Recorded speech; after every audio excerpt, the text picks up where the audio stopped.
Eu convido você a abrir a palavra de Deus no Evangelho de Jesus segundo João Marcos. Abra a palavra de Deus no Evangelho de Jesus segundo Marcos. É o segundo livro aí do nosso Novo Testamento. O Evangelho de Jesus segundo Marcos.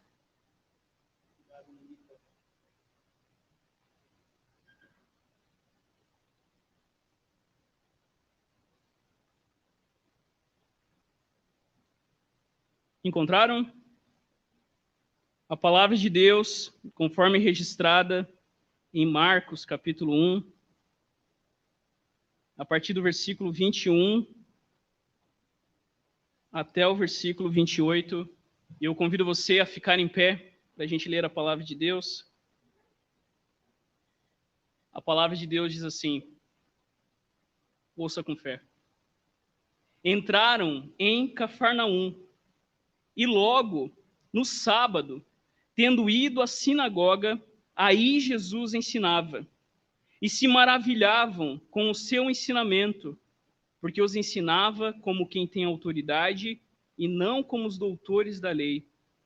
Achava-se na sinagoga deles um homem com espírito impuro que gritou: "O que queres de nós, Jesus de Nazaré? Vieste nos destruir? Eu sei quem tu és, o Santo de Deus." Jesus o repreendeu dizendo: "Cale-se e saia dele."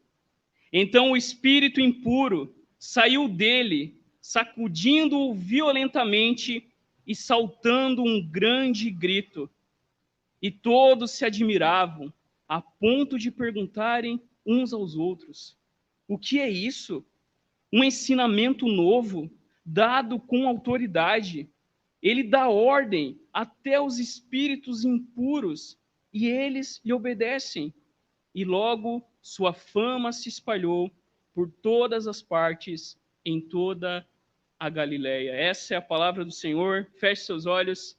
Pai Santo, nós te louvamos pela tua palavra, pelo privilégio que temos de ter essa porta aberta e nos reunirmos em torno da tua santa palavra. Te louvamos porque nessa noite nós vamos aprender e reconhecer que o Senhor tem poder sobre todas as coisas. O Senhor tem poder sobre a lei, o Senhor tem poder sobre os demônios, o Senhor tem poder sobre as pessoas, porque tu és o verdadeiro rei deste mundo. Que nessa noite o nosso coração possa ser desafiado e ser alegrado pela realidade de que o Senhor já é rei das nossas vidas e rei deste mundo. Te louvamos, porque o Senhor é um Deus que nos ama e que veio exatamente para nos libertar, para nos tirar da opressão e fazer com que a gente caminhe em liberdade e alegria.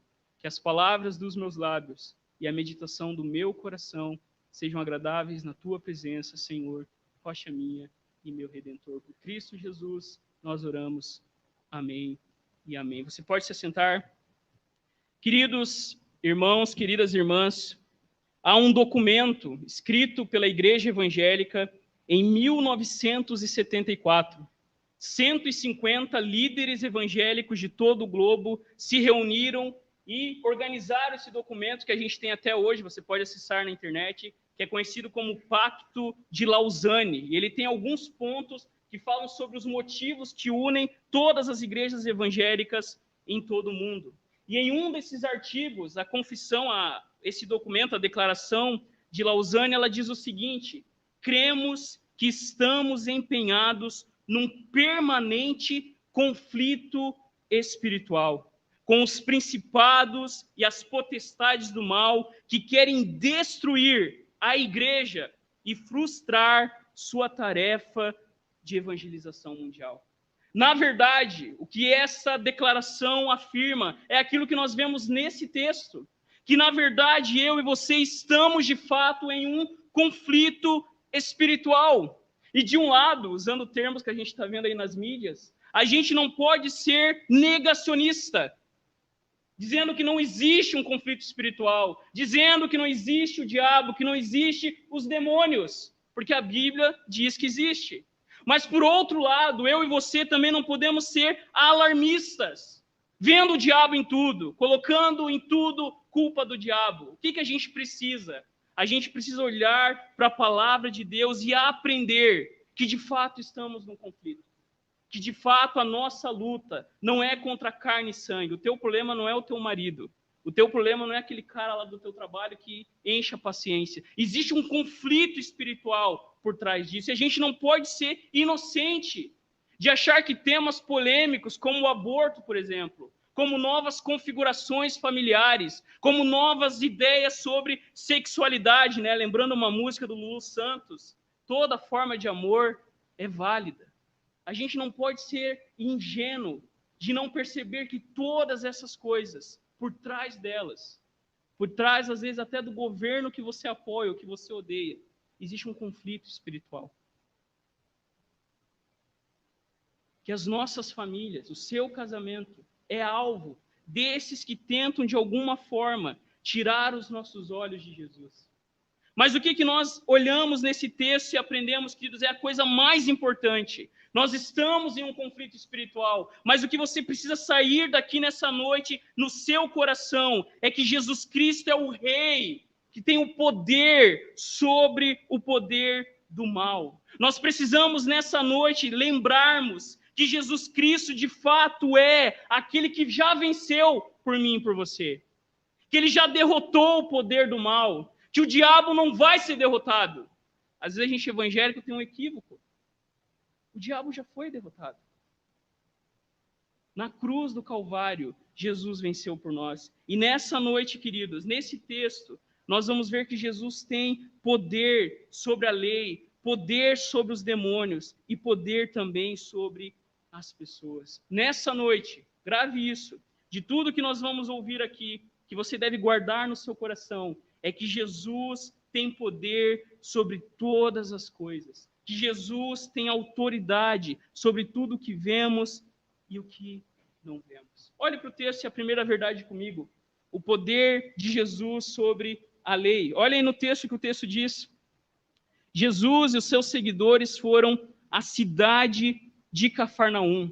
E na semana passada a gente falou sobre o que significa seguir Jesus. E aqui nós vemos, de fato, o que isso significa.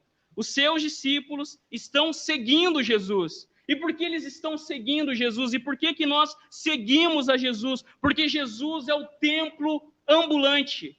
Porque Jesus é a palavra de Deus em carne e osso. Porque Jesus, na verdade, é o sábado que nunca tem fim. Por que os seus discípulos estão seguindo Jesus? Porque Jesus tem poder sobre a própria palavra de Deus, sobre a lei de Deus, sobre todas as coisas. Jesus é a encarnação da realidade das sombras que vemos no Antigo Testamento. Como a própria palavra de Deus diz, Jesus é a imagem do Deus invisível.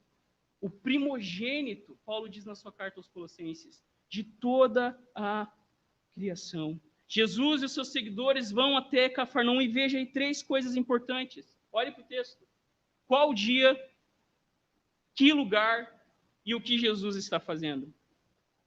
O dia é o sábado, o lugar é a sinagoga e o que Jesus está fazendo é ensinando neste lugar. 3 temas importantíssimos para os judeus. E foi justamente num sábado, num dia de adoração, num dia santificado ao Senhor, aonde os judeus se reuniam para ler a lei de Moisés, que Jesus entra na sinagoga e começa a ensinar.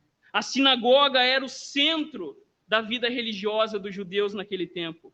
Eles se reuniam, os homens, a partir dos 10 anos, já poderiam se reunir e ouvir a lei, expor a lei, e havia ali todo um ritual, havia ali todo um cuidado onde as pessoas ouviam a palavra de Deus. E o que Jesus faz ali? Jesus entra na sinagoga e começa a ensinar a palavra de Deus, ou melhor, Jesus entra na sinagoga e começa a encarnar a palavra de Deus. Por quê? Porque quando a gente dá uma olhadinha lá no livro de Lucas, no Evangelho de Lucas, ele diz que Jesus entrou na sinagoga, pegou o rolo de Isaías e leu justamente o que está escrito na nossa Bíblia, em Isaías 61. O Espírito do Senhor está sobre mim, porque Ele me ungiu para evangelizar os pobres, enviou-me para proclamar libertação aos cativos e restauração da vista aos cegos, para pôr em liberdade os oprimidos e proclamar o ano aceitável do Senhor. O que Jesus está fazendo aqui, queridos? Jesus está cumprindo em carne e osso tudo aquilo que o Antigo Testamento prometia. Todas as profecias, inclusive essa de Isaías, se encarnam no próprio Jesus. Jesus é a palavra de Deus encarnada. Jesus, queridos irmãos e irmãs, é o sábado que nos dá descanso. Jesus Cristo é, de fato, aquele que veio para nos salvar. Jesus, ele tem poder sobre o sábado. Por isso que quando você conversa com pessoas aí que falam mais do sábado do que sobre Jesus, alguma coisa está errada. Quando a pessoa fala mais sobre adorar a Deus naquele monte ou nesse monte, alguma coisa está errada. Por quê? Porque Jesus tem poder sobre o sábado, Jesus tem poder sobre a sinagoga, Jesus tem poder sobre a palavra de Deus. Jesus não é mais um profeta, não é mais um mestre, ele declara: hoje se cumpre a profecia de Isaías. Jesus tem poder sobre a palavra de Deus, porque ele mesmo inspirou a sua palavra. Lembra quando Jesus tinha 12 anos e ele se perde dos seus pais? Vocês lembram desse episódio? E ele está lá, Maria e José desesperado, meu Deus, onde que Jesus foi parar? E eles encontram Jesus no templo, dando aula para os doutores da lei. E todos espantados. Por que Jesus conhecia tanto a palavra de Deus? Porque ele escreveu, ele inspirou homens e mulheres, os apóstolos, a escrever a Bíblia que nós temos até hoje. Jesus, ele tem poder sobre a lei. E olha o que acontece aí no texto, como que o povo fica diante do ensino de Jesus, diante da proclamação de que Jesus era o cumprimento da lei. Eles ficam admirados. O povo ficou admirado com seu ensino, pois ele falava com verdadeira autoridade, diferente. Isso tem que ficar muito claro no Evangelho de Marcos. Por várias vezes ele vai fazer esse contraste entre Jesus e os mestres da lei. Diferente dos mestres da lei. E a gente vai ver mais para frente como isso é perigoso. Diferente dos mestres da lei, que falavam, que liam a palavra de Deus, mas sem autoridade. Jesus, quando ensina, o povo fica admirado, porque Jesus fala com verdadeira autoridade. Por quê? Porque quando Jesus lê a palavra de Deus, é o próprio Deus falando com as pessoas naquele lugar. Diferente dos doutores da lei que ficavam citando fontes, que ficavam tentando dar um ar de que eles eram sábios, de que eles sabiam o que estavam dizendo. Jesus Cristo, queridos irmãos e irmãs, quando abre a sua boca e fala, ele traz vida àqueles que estão ouvindo. Diferente dos doutores da lei, a gente vê os confrontos de Jesus com os doutores da lei. Quem que está tentando apedrejar a mulher? Quem? Quem que fala que os samaritanos é um povo que não presta? Quem que mais para frente, quando Jesus está sendo acusado diante de Herodes, vai dizer: nós não temos outro rei a não ser César?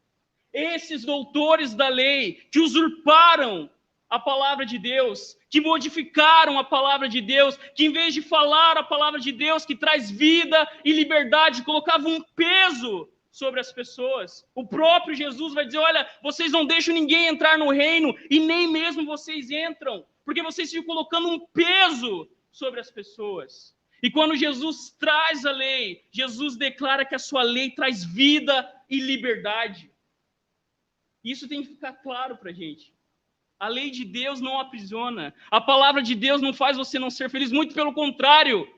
A palavra de Deus traz verdadeira felicidade. O que aprisiona é a religiosidade. O que aprisiona é o que o mundo diz que você deve viver a sua vida loucamente. Mas quando nós vivemos a palavra de Deus, nós experimentamos coisas que nada neste mundo podem nos dar. A vida louca uma hora acaba. Mas quando nós seguimos a palavra de Deus, nós encontramos uma liberdade que nada neste mundo pode nos dar. Olha aí, queridos, essa palavra, autoridade. Por 6 vezes aí no Evangelho de Marcos, ele sempre usa essa palavra para se referir a Jesus. Por 6 vezes falando que Jesus tem autoridade para expulsar demônios, que Jesus tem autoridade para perdoar pecados, que Jesus tem autoridade para dizer: chega, tempestade, que Jesus tem autoridade até mesmo para andar sobre as águas.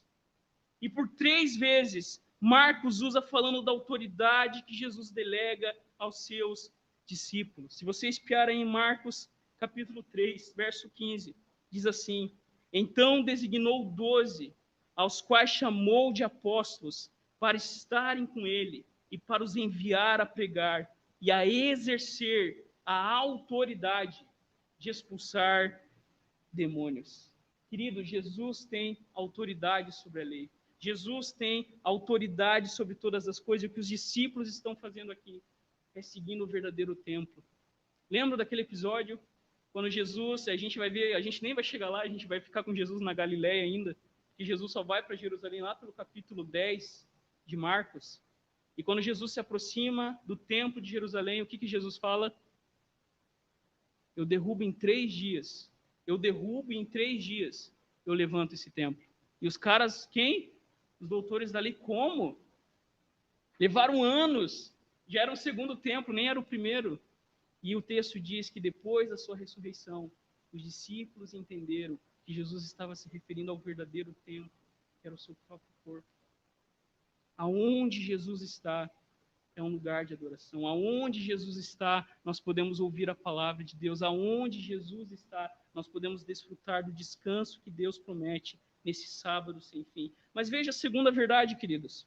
Olha a partir do versículo 23 até o 26. De repente, um homem ali na sinagoga, possuído por um espírito impuro, gritou: por que você vem nos importunar? Jesus de Nazaré veio para nos destruir. Sei quem você é, o Santo de Deus.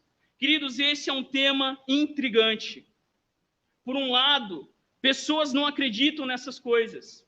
E por outro, existem pessoas que nutrem até uma paixão por essas coisas. Uma paixão pelo inimigo. E nós precisamos lidar com essa visão equivocada. Ambos os erros devem ser evitados. Por quê? Porque nós aprendemos aqui nesse texto que, de fato, existem demônios, existem anjos caídos que estão em ação. Mas mais importante que saber que existem anjos caídos em ação, nós precisamos ter no nosso coração que Jesus Cristo tem poder sobre as trevas. E isso precisa ficar claro para nós cristãos: Satanás não é um Deus. Não sei se você já compartilhou aquela imagem no Facebook de Deus e o diabo fazendo queda de braço. Isso não é o que a Bíblia ensina. O que o diabo é? O que o diabo é? Um anjo, uma criatura. O próprio Jesus vai dizer que ele viu Satanás caindo do céu como um relâmpago. O diabo não é Deus, o diabo não tem o mesmo poder que Deus, o diabo não está em queda de braço com o Senhor, o diabo é um anjo que foi criado bom, mas em orgulho, em sua rebelião, se voltou contra Deus. E o que o diabo está fazendo desde o Éden? Fazendo com que todos os homens se rebelem contra Deus. O que o diabo está fazendo desde que ele caiu do céu é levar as pessoas a se voltarem contra Deus, cheias de orgulho, cheias de si, dizendo: não precisamos de Deus. E o que o diabo quer fazer, ele continua fazendo, é exatamente isso. Por isso que o cristão não pode ser orgulhoso. Por isso que a fé reformada nos ensina que é tudo pela graça. Que em nós não há nada de bom, que em nosso coração só havia maldade, que nós estávamos mortos em delitos e pecados. Isso precisa ficar claro para nós. Mas o que está acontecendo aí? E é muito interessante, queridos, que nessa versão aqui que eu tenho, o autor diz assim: achava-se na sinagoga deles um homem possuído. Imagina isso. Na sinagoga, onde a lei era lida, aparece ali um homem impuro com espírito imundo, e o que nós vemos aí é possessão demoníaca. Estava preparando esse sermão, esse que é o duro de pregar continuidade do livro, tu tem que falar de temas que às vezes é complicado, mas isso existe. O cristão não pode ser possesso pelo demônio. Se você tem o Espírito de Deus, é impossível. O próprio texto diz que é impossível o maligno te tocar. Mas aqueles que estão com a sua casa vazia, aqueles que não reconhecem Jesus e o seu senhorio, são presas fácil do diabo. E pessoas que mexem com práticas ocultistas, que sempre foram proibidos na palavra de Deus. Espiritismo e religiões que ficam mexendo com coisas que Deus não permite, atraem para si coisas terríveis. Tenho certeza. Eu tenho na minha experiência de vida quantas pessoas que mexiam com essas coisas. O Ivair dá testemunho dessas coisas. O Ivair foi espírita. Mas o que está acontecendo aqui? O que está acontecendo aqui, queridos, é que o inferno está em desespero. Esse homem aparece na sinagoga e não consegue ficar parado. Perceba, ele estava lá sentadinho. Quando Jesus começa a ensinar, o bicho se manifesta. Por quê? Porque o inferno está desesperado. Porque já ouvia, né, fazendo uso daquilo que C.S. Lewis conta na sua ficção, Cartas do Diabo, Seu Aprendiz. Lá no inferno estava todo mundo falando. O tal de Jesus de Nazaré deu uma surra no nosso Pai das profundezas. Já falavam entre os demônios, está chegando o nosso fim.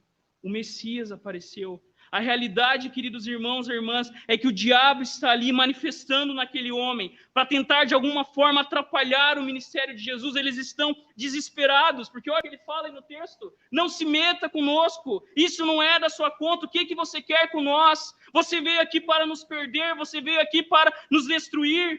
Eles declaram: nós sabemos quem é você é Jesus de Nazaré, você é o Santo de Deus. E às vezes a gente olha para isso, poxa vida, o diabo aqui reconheceu que Jesus era o Santo de Deus, mas queridos, tudo que sai da boca do diabo é mentira. O diabo nunca fala a verdade. Ele citou a Bíblia para Jesus, mas ele citou distorcendo. Ele citou a palavra de Deus lá para Eva, no jardim do Éden, mas ele citou distorcendo. Olha, Deus disse mesmo que vocês não podem comer de nenhuma árvore do jardim. E Eva diz: não, a gente pode comer de tudo à vontade. Só aquela árvore do conhecimento do bem e do mal, a gente não pode comer. O diabo, ele distorce a palavra de Deus. E quando esses demônios estão dizendo aqui que Jesus é o Messias, o santo aqui é o ungido, aquele que veio para salvar o povo dos seus pecados, eles estavam tentando atrapalhar o ministério de Jesus. Ele não estava adorando a Jesus, eles não estavam falando isso com amor no coração, mas com ódio. Você veio aqui para nos destruir. E eles tentam, de alguma forma, já fazer com que as pessoas olhem para Jesus como rei. E por várias vezes, Jesus deu no pé. Quando as pessoas começaram a dizer: vamos proclamar ele como rei. Quando Jesus começa a fazer os seus milagres, Jesus começa a expulsar os demônios, as pessoas queriam fazer de Jesus um rei. Finalmente chegou o rei que vai destruir o poder de Roma. E Jesus cai fora por várias vezes. A gente vê isso mais para frente no Evangelho de Marcos. Quando as pessoas só estão procurando os milagres de Jesus, quando as pessoas só querem comer o pão que Jesus multiplica e não o pão da vida que ele é, Jesus começa a dar no pé e ir para outras regiões que precisavam ouvir a palavra de Deus. O que eles queriam era tirar Jesus do caminho da cruz. O que eles queriam é que Jesus não assumisse a nossa culpa na cruz. E o que Jesus faz? Jesus não dialoga com os demônios, não sei se você já viu isso em algum lugar. Jesus não faz disso um momento de sensacionalismo. Jesus não faz daquela possessão um momento de exibição. O que Jesus faz?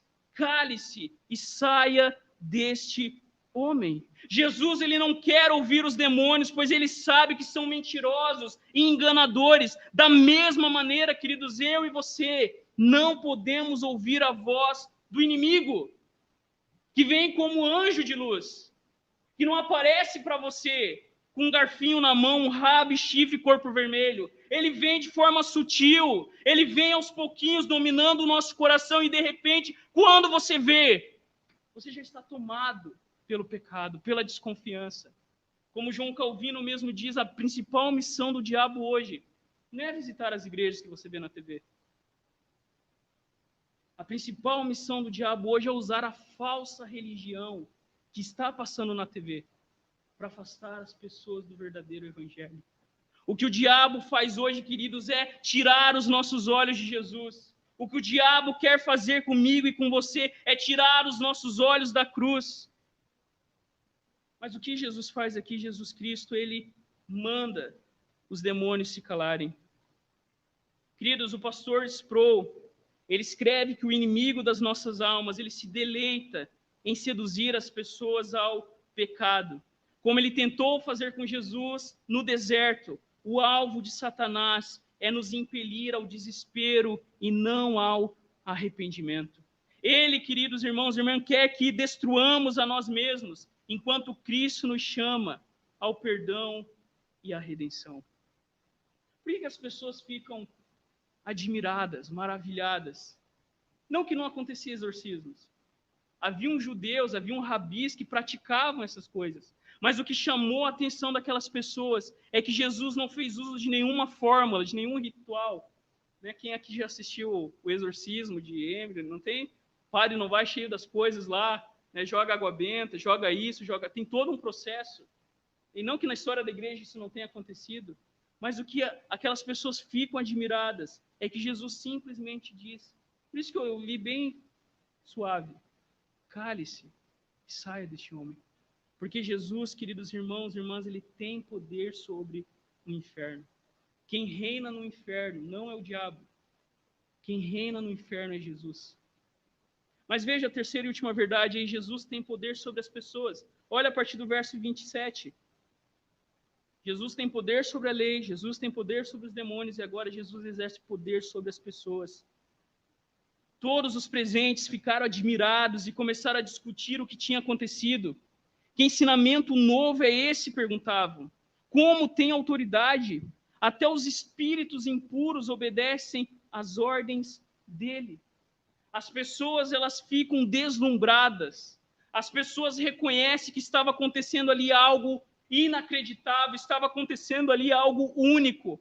Aquele ensino de Jesus, o poder de Jesus, declarava uma coisa para os seus ouvintes. Eles ficam atônitos, eles ficam boquiabertos, eles ficam espantados. Por quê? Porque talvez entre eles começaram a pensar: será que finalmente Deus veio nos salvar?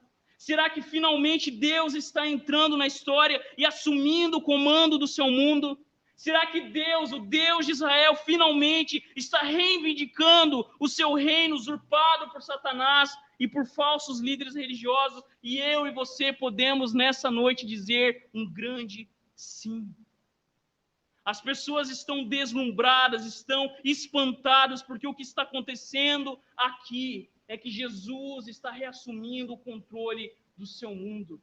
Cada exorcismo, queridos, cada milagre, cada ensinamento tinha um objetivo claro. Toda vez que Jesus ensinava, toda vez que Jesus curava, toda vez que Jesus fazia uma coisa impressionante, era para colocar os olhos das pessoas na cruz. O diabo não pode mais ficar. Os falsos líderes não podem mais reinar. E no ano 70, Jerusalém vem abaixo. Por quê? Porque quem está aparecendo aqui é o próprio Filho de Deus que veio nos salvar. E depois de mais de 2000 anos do nascimento de Jesus, da sua vida, morte, ressurreição e entronização, nós continuamos, queridos, admirados, intrigados, fascinados com Jesus. Impérios tentaram destruir Jesus. Esses impérios não existem mais. Pessoas tentaram, de alguma forma, atrapalhar os planos de Deus, mas isso é impossível, porque Jesus é o próprio Deus encarnado. Olha aí o último versículo do nosso texto. As notícias a respeito de Jesus se espalharam rapidamente por toda a região da Galileia. O último versículo confirma a popularidade de Jesus. As multidões começam a dizer: olha, talvez o Messias chegou. Lembra quando Pedro, agora eu não lembro se é Pedro ou André, ou nenhum dos dois, ele vai chegar para Natanael e dizer: olha, eu acho que o Messias chegou.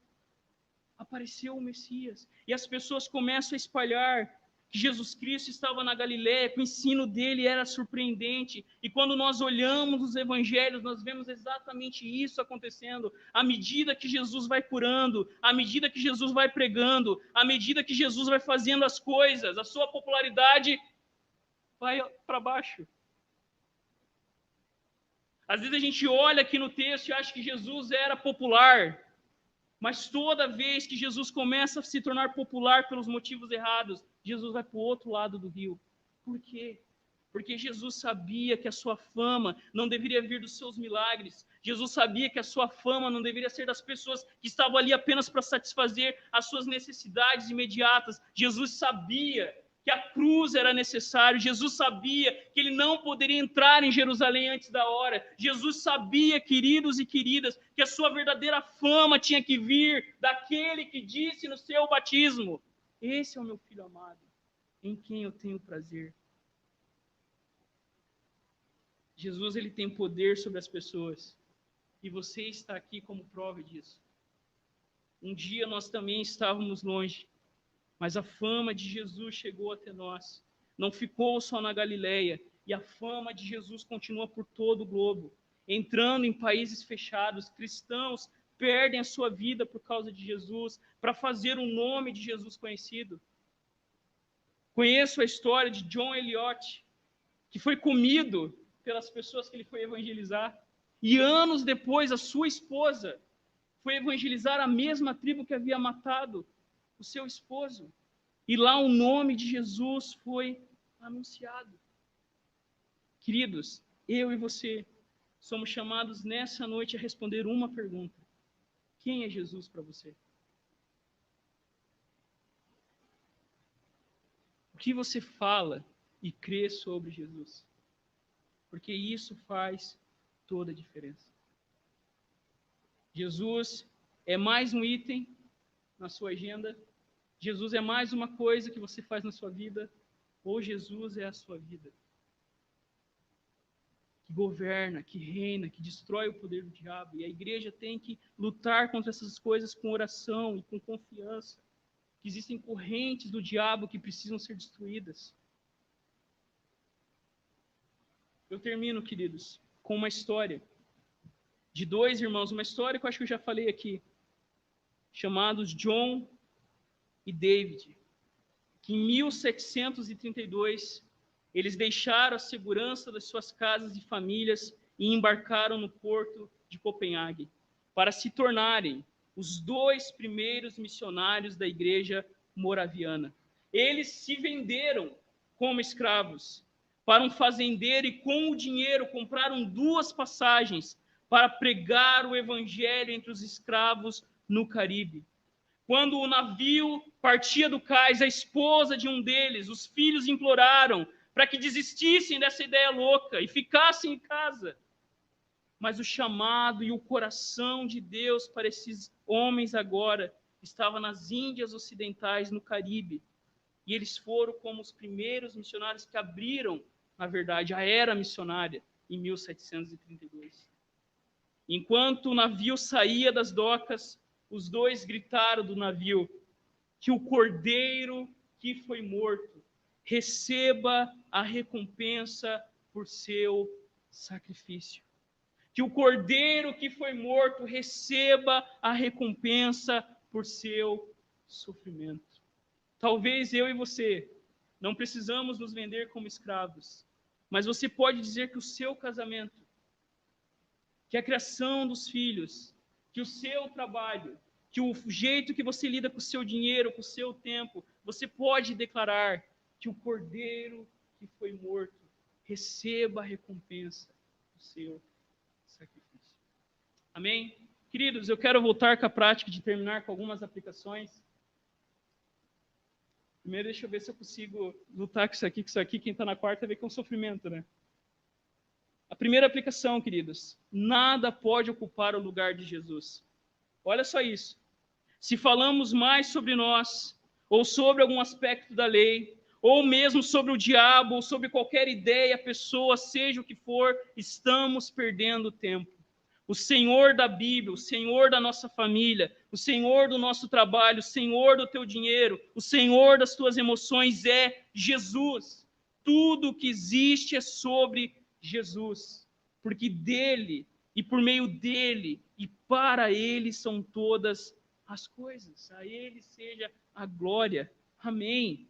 E Jesus continua dizendo para mim, para você: aprendam de mim, porque eu sou manso e humilde de coração. E ser discípulo de Jesus é aprender de Jesus. Ser cristão implica em ter uma mudança de vida. Ser discípulo de Jesus implica em obedecer os mandamentos de Jesus.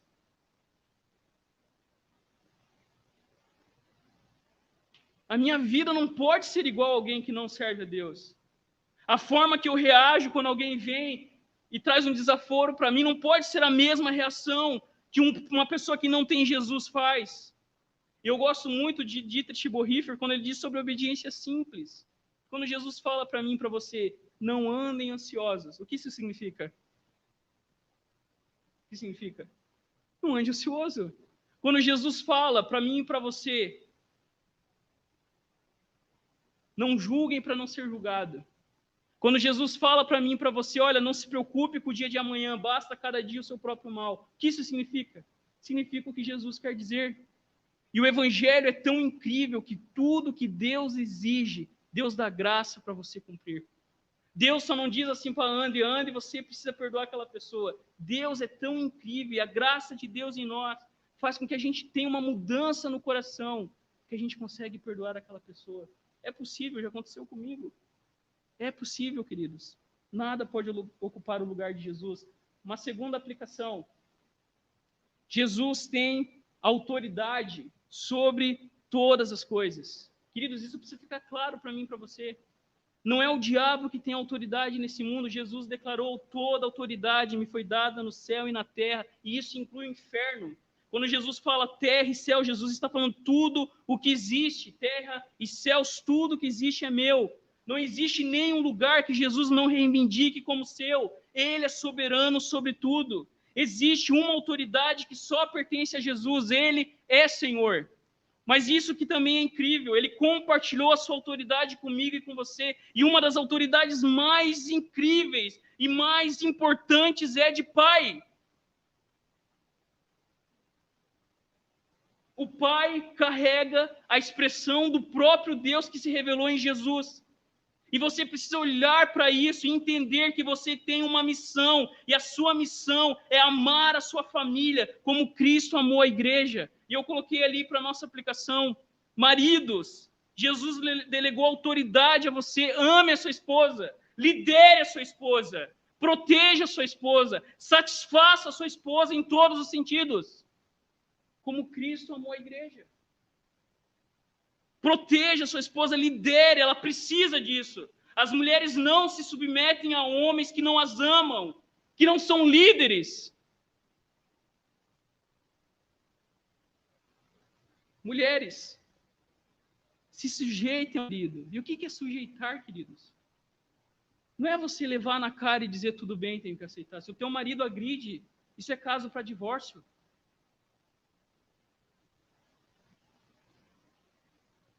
Jesus falou que aonde adultério, aonde agressão, não existe como ficar nesse relacionamento. Você deve se submeter a um marido que se submete a Jesus, porque quando tu pega lá o texto de Efésios 5, antes de Jesus falar, maridos, amem a esposa, como Cristo amou a igreja, mulheres, se submetam aos seus maridos no Senhor, ele diz, se sujeitem uns aos outros em Cristo. E o que é submissão? Submissão é orar pelo seu marido, é respeitar o seu marido, é honrar o seu marido, é não falar mal do seu marido, mas é realmente orar por ele à noite lá, você em vez de enforcar ele, você coloca a mão e diz, Senhor, tem misericórdia, eu quero matar. Esconde as fagas do marido, né? Mas, Senhor, tem misericórdia. Que eu possa realmente orar, respeitar e incentivar o meu marido para ele ser um homem de verdade. Filhos, obedeça os seus pais, honrem. Não ouça os seus amigos, ouça os seus pais. Honrem os seus pais, considerem os seus pais, respeitem os seus pais, valorizem os seus pais. E quando eu fico pensando nisso, me dói o coração. Às vezes eu olho para o meu velhinho, que está tão velhinho, e falo, meu Deus, um dia ele não vai estar aqui. Em vez de ficar saindo só com os amigos, saia com seus pais. Valorize os seus pais, as suas mães, guerreiras. Amém? Queridos, mais uma. Jesus sabia que ainda não havia chegado a hora. Por várias vezes ele manda os demônios se calarem, pois o que eles queriam era que Jesus fosse um outro tipo de rei, milagreiro, revolucionário. A batalha, queridos, termina antes de começar. É Jesus, o rei manso e humilde de coração, e isso é incrível. É Deus fazendo piada do diabo. Como que Deus derrota o poder do mal? Enviando um bebê de uma virgem em Belém. Como que Deus subjuga os seus inimigos? Como que Deus ri do inferno? Eu não vou entrar aqui num tema, mas mais para frente, quando a gente chegar perto de outubro, sabe o que acontece em outubro, né? Não vou falar aqui para não escandalizar, mas tem uma festa aí que às vezes a gente olha para essa festa, a gente não pode comemorar essa festa. Olhe lá na história o que significa essa festa. É a gente rindo do poder do mal e declarando que Jesus é rei sobre todas as coisas. Essa história de druidas aí, não sei o que, é meio mal contada. O milagre aqui, queridos, demonstra que Jesus ele amarrou Satanás na própria casa dele. Jesus ele tem poder sobre os demônios, porque Jesus já é o rei poderoso sobre todas as coisas. Amém? E por último, é difícil pregar em 30 minutos.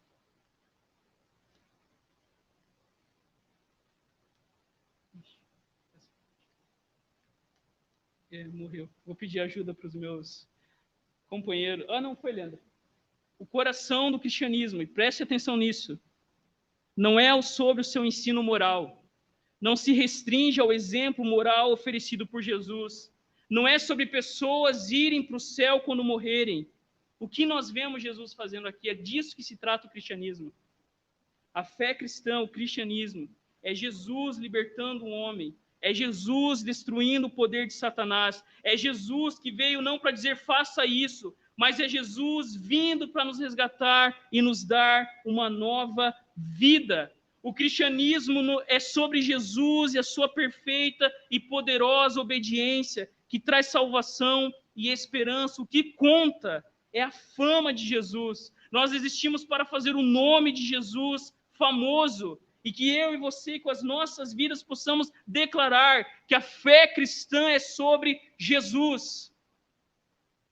Amém? Que o cordeiro que for morto receba a recompensa por seu sacrifício. Feche seus olhos. Pai Santo, nós te louvamos pela tua palavra e pedimos que o Senhor aplique ela no nosso coração, que a gente possa se alegrar em saber que o Senhor é o Rei que governa todas as coisas e que o teu povo, Deus, possa já saber que é vitorioso no Senhor.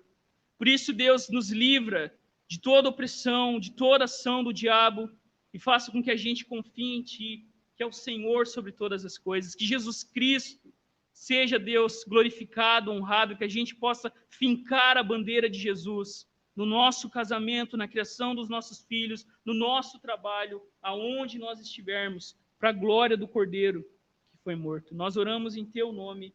Amém.